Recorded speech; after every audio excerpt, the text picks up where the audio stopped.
Bienvenue dans Le Goût des Maîtres, le podcast de la clinique du droit des affaires. Découvrez des échanges authentiques et spontanés entre étudiants et maîtres en la matière. Bonjour maître. Bonjour. Merci beaucoup d'avoir accepté l'invitation pour participer à ce podcast, Le Goût des Maîtres, pour la clinique du droit des affaires. Oui. C'est un réel plaisir et honneur de vous accueillir aujourd'hui. Je suis également très content d'être avec vous. Je vais commencer cet entretien par la question que nous posons à tous. Qui ont été vos maîtres ? J'ai eu un maître parce que quand j'ai prêté serment en décembre 79, à l'époque, le barreau de Paris auquel j'appartiens, comme tous les barreaux d'ailleurs, faisait obligation aux stagiaires de faire un stage d'une durée de 3 ans avant de pouvoir vous installer. À l'époque aussi, vous aviez 10 offres de stage pour une demande de stage. Ce qui fait qu'il y avait à la bibliothèque de l'Ordre, les avocats, à la bibliothèque, au tribunal, il y avait une sorte de bourse des échanges organisée par l'UJA qui faisait que les patrons qui cherchaient un collaborateur mettaient des petites annonces auxquelles les avocats, jeunes avocats, étaient conviés. Et c'est comme ça que j'ai eu la chance, parce que c'est une chance, d'avoir comme patron celui avec lequel j'ai fait mon stage pendant 3 ans, qui était maître Jean-Louis Pelletier. Je ne parle pas au passé, bien sûr, mais vu qu'il n'est plus avocat, il est toujours vivant, mais je dis qui était, puisqu'à l'époque, il était encore avocat. Il était avocat. D'accord. Depuis votre prestation de serment, la profession d'avocat a énormément évolué. Oui. À l'heure actuelle, si vous étiez étudiant en droit, pourquoi vous ne feriez pas le métier d'avocat ?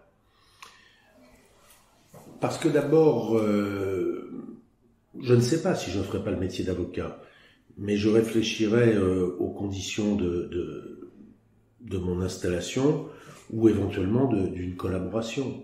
Je pense que l'erreur aujourd'hui que commettent beaucoup trop d'avocats, c'est de vouloir s'installer directement, au fond de ne pas avoir appris à plaider, de s'être contenté du grand oral et puis des différents examens qui mènent au CAPA.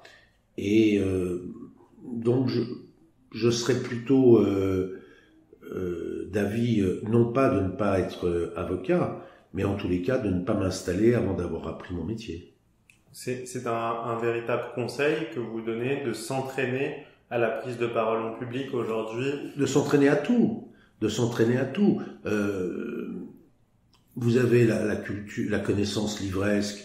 Vous avez l'avocat qui est représenté souvent comme étant celui qui connaît le code civil ou le code de procédure civile ou le code pénal par cœur. L'avocat, c'est pas ça. L'avocat, c'est quelqu'un qui a quelques facultés d'élocution, ce qui vaut mieux, qui parle à peu près convenablement le français, qui a pas forcément, je ne fais pas un autoportrait, mais qui a pas forcément une grande culture, qui a quelques réflexes, et puis qui est désireux d'apprendre. Vous apprenez le métier d'avocat comment ? En regardant les autres. Vous apprenez le métier d'avocat en allant écouter les grands avocats plaider. Moi, voyez-vous, j'ai même pas honte de le dire, j'en suis même plutôt fier. J'ai beaucoup d'amis avocats, bien sûr, quand on fait ce métier depuis plus de 40 ans. Et je dois vous dire que quand mes amis ont de très belles affaires, je pars pour, où qu'ils soient, pour au moins essayer de les écouter plaider. Et j'apprends. Et j'apprends à chaque fois parce que vous observez au travers des grands avocats, pas forcément seulement une méthode, mais une façon de concevoir la plaidoirie, une façon d'organiser la défense, une façon de ne pas adhérer à tout ce que peut vous dire le client sans pour autant naturellement le trahir lorsque vous le défendez. Au fond, en tous les cas dans la spécialité qui est la mienne, le pénal, la plaidoirie est véritablement un exercice qui s'apprend. Vous pouvez avoir des dons vous pouvez savoir vous exprimer facilement, ne pas avoir peur de plaider en public, ou de prendre la parole en public et donc de plaider. Mais tout cela fait que ça s'apprend. C'est pas quelque chose, il vaut mieux être doué, mais c'est pas uniquement le don. Il n'y a pas dans le métier d'avocat, dans aucune des spécialités de l'avocat, il n'y a pas de Mozart assassiné. Vous n'avez pas de grands avocats dans le droit civil, dans le droit commercial, dans le droit des affaires, dans le droit pénal, qui sont arrivés uniquement par le don et sans travail. Ça n'existe pas, à mon avis. Merci. Dans votre carrière, il y a eu de très grands procès, il y en a d'ailleurs encore aujourd'hui. Quel est votre souvenir d'avocat en audience, l'affaire peut-être qui vous a marqué d'un point de vue plus personnel? Vous savez, c'est une bonne question et la réponse est difficile parce qu'on a souvent tendance à penser que les clients importants qu'on a l'honneur de défendre font que ce sont forcément ces affaires-là qui sont les plus marquantes. En réalité, elles sont davantage marquantes pour ceux qui observent ces procès, pour ceux qui commandent ces affaires, pour ceux qui écrivent des articles dans ces affaires-là, plutôt que pour l'avocat, parce que au fond, ce qui fait l'intérêt d'une affaire, ça n'est pas forcément et uniquement la personnalité du client. Regardez les affaires médiatiques aujourd'hui, ce sont de très belles affaires, et pourtant, souvent, ce ne sont pas forcément les affaires dans lesquelles les avocats ont été les meilleurs, soit parce qu'il y a la pression, soit parce qu'ils se trompent sur l'appréhension qu'ils peuvent avoir du dossier, soit parce que ils surestiment les capacités de leurs clients et sous-estiment celles de la partie civile. Donc, c'est difficile de répondre à cette question. Moi, j'ai eu le privilège, je peux le dire, d'abord de commencer ma carrière, de commencer d'apprendre à apprendre mon métier chez Pelletier, qui défendait Messrine, qui défendait tout le grand banditisme, qui était parfaitement rompu aux assises. Un peu plus de 2 mois après être rentré chez lui, j'ai assisté au procès du dernier condamné à mort en octobre 80, qui était Philippe Maurice, et qui allait être gracié par Mitterrand, qui s'était engagé à abolir la peine de mort, qui a été gracié, qui a fait pendant une longue détention une carrière ou un apprentissage universitaire extrêmement poussé, qui a été docteur en histoire ancienne, agrégé sur l'histoire du Moyen-Âge, qui enseigne, maintenant qu'il a été libéré, à la faculté. Ce sont des procès extraordinaires quand vous pensez que vous avez entendu un avocat plaider, j'allais dire contre la peine de mort.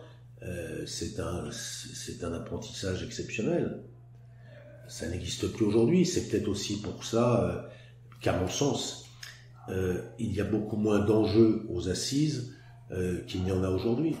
Car au fond, en 81, l'abolition de la peine de mort, ça a fait 40 ans, il y a quelques semaines, avec Badinter comme garde des Sceaux, le discours à l'Assemblée nationale, le vote à l'Assemblée nationale. Il y avait un enjeu. Aujourd'hui, les crimes les plus abominables, regardez ceux des attentats qui sont jugés en ce moment à Paris, du 13 novembre, regardez ceux qui ont été jugés il y a quelques semaines. Vous savez, quoi qu'il en soit, que la peine maximale sera la réclusion criminelle à perpétuité avec une peine de sûreté, qu'il y ait un mort ou qu'il y en ait 186. Si aujourd'hui, bien sûr c'est pas ce qui est souhaitable, la peine de mort existait, vous auriez un véritable enjeu de savoir, et est-ce qu'il y aurait un suspense, ce que les juges professionnels, là ils sont professionnels, décideraient. Donc Vous dire aujourd'hui quelle a été mon affaire préférée, ou l'affaire qui m'a le plus marqué, je peux pas répondre à cette question aussi facilement parce que je vous dis, ce sont pas forcément les affaires qu'on connaît et dont on parle qui sont forcément les plus importantes pour un avocat. D'accord. Tout à l'heure, vous avez un peu anticipé ma question de conclusion. Vous avez parlé de certains de vos amis qui vous inspirent dans le métier d'avocat. Et c'était justement la question que je voulais vous poser aujourd'hui. Quels sont les confrères qui vous inspirent et que vous aimeriez voir à votre place répondre à certaines de ces questions? Alors, répondre à ma place, je me dirais non, parce que à ce moment-là, vous ne m'inviterez plus, je plaisante. Bon, d'abord, j'ai eu la chance de connaître, en même temps que pratiquement peu de temps après avoir prêté serment, un jeune avocat qui a été promu à un certain avenir puisqu'il est devenu président de la République. Il a eu, je parle du président Sarkozy, des affaires judiciaires passées, présentes, et il m'a demandé de l'assister, ce qui a été à la fois un honneur et aussi, pour répondre à votre question, une école, avec des guillemets bien sûr, de formation exceptionnelle, parce que je pense que au contact de ceux qui ont une véritable vision, de ceux qui sont des stratèges, vous apprenez le métier d'avocat. Et c'est comme ça que j'ai eu la chance, en juin 1993, lorsque je suis entré dans l'affaire OMVA, de rencontrer, grâce à l'instruction qui se déroulait à Valenciennes, un jeune avocat du barreau de Lille qui, lui, défendait Jean-Jacques Glassman, le joueur de Valenciennes, alors que j'étais l'avocat du joueur de Marseille qui était soupçonné d'avoir corrompu les Valenciennois. Et donc, après avoir eu un jeune confrère avocat devenu président de la République, j'ai eu la chance, parce que c'est une chance, d'avoir un autre confrère un peu plus jeune que moi cette fois, qui est devenu ministre de la Justice. Et après, il y a tous les amis que l'on peut croiser et qu'on peut apprécier chacun dans leur domaine. Et vous voyez, en conclusion, je vous dirais que le plaisir, par exemple, d'être un mois à Aix-en-Provence, ça vous permet de renouer des contacts avec des avocats avec lesquels vous êtes amis, qu'ils soient d'un côté ou de l'autre, ça n'a pas d'importance, ou qu'on soit nous d'un côté ou de l'autre, ça n'a pas davantage d'importance, que vous ne voyez pas forcément souvent, mais avec lequel vous avez plaisir à dîner pendant un mois lorsque vous êtes sur place à Aix-en-Provence. Merci pour tout, maître. Merci d'avoir pris de votre temps, pardon. Non. Et merci pour ce message que vous avez fait passer aussi, que j'ai trouvé, je parle à titre personnel et sans aucun filtre, particulièrement inspirant pour nous qui sommes des jeunes étudiants. Donc merci pour tout. C'était Le Bout des Maîtres, le podcast de la clinique du droit des affaires avec Maître Thierry Herzog.